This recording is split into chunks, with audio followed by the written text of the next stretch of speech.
Welcome to Unit 7. Credibility comes from customers.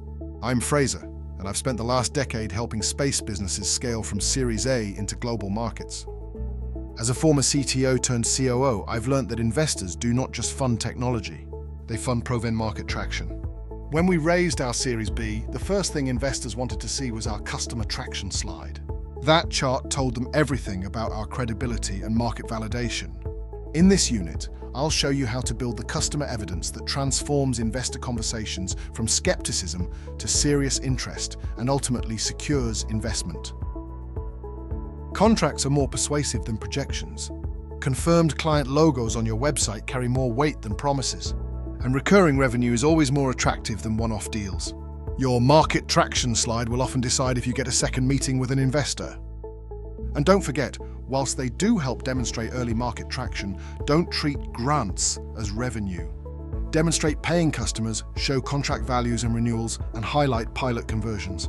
Investors want evidence that your business growth is repeatable and not just a series of individual wins. In-Space Missions secured the £10 million Titania contract with the MOD in 2021 because they had established credibility through an earlier, much smaller MOD program and demonstrated a solid track record of innovation which allowed them to displace the incumbent. The Titania contract enabled subsequent substantial investment.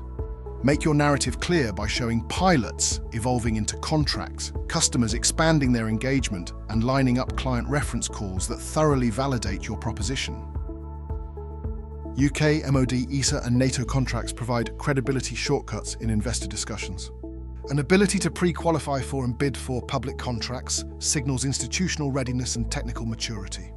Defence contracts often come with specific requirements like security clearances for staff, facility vetting and compliance with export controls. If your product or service could be used for both commercial and defence applications, you will also need to show how you safeguard sensitive data. Being able to demonstrate readiness for these standards signals maturity and can be a significant advantage with investors and partners looking at high-value defence programs. The Procurement Act 2023 has simplified processes but requires understanding of new requirements. Independent advice should be sought if you need assistance in working through what has recently changed. Use Contracts Finder and Find a Tender websites to identify opportunities, focusing on operational contracts. And don't forget to visit the Unlocking Space One-Stop Shop for Information website.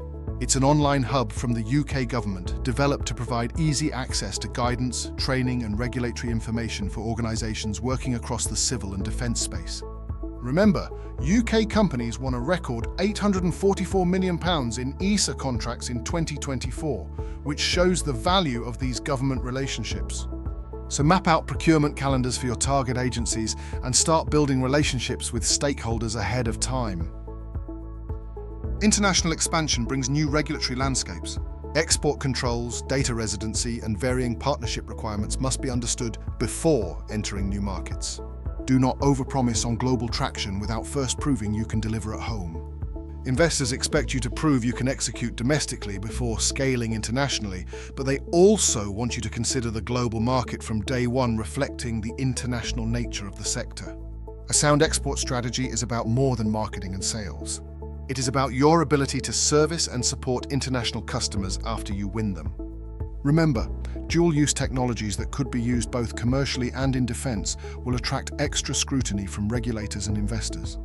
Addressing compliance and risk management early gives investors confidence that you are prepared to deploy capital wisely and scale sustainably. Do not rely too much on a single customer, especially if that customer is a government entity. Show your plan for diversification across governments, primes, and commercial clients. You need to demonstrate that your business can survive the loss of any one contract. Partnering with primes like BAE Systems, Leonardo, and Thales opens up bigger opportunities and can reduce your business risks. Focus your case studies on problem, solution, results, and customer testimonials with clear, quantified outcomes. Secure reference calls with select customers ahead of your fundraise. Genuine advocacy from past and existing clients is a powerful endorsement for investors. Show how pilot projects have turned into long-term contracts and relationships. And most importantly, how they have delivered value to all. When speaking to investors, be clear about your recurring revenue streams. Multi-year contracts, subscriptions, and long-term support agreements add predictability, something all investors want to see. If you have moved from single projects to longer relationships, draw attention to this shift and explain how it strengthens your business going forward. To recap, bring your story together with focused traction slides that include customer logos, revenues, and contract types, backed by impactful case studies and a customer diversification plan. Maintain an export compliance tracker and clear procurement plans. And finally, secure your reference customers early. These recommendations can often tip the scales in your favor. With this preparation, you shift from being evaluated to being taken seriously as an investable growth business. Remember, investors trust real customer evidence above anything else. See you in Unit 8.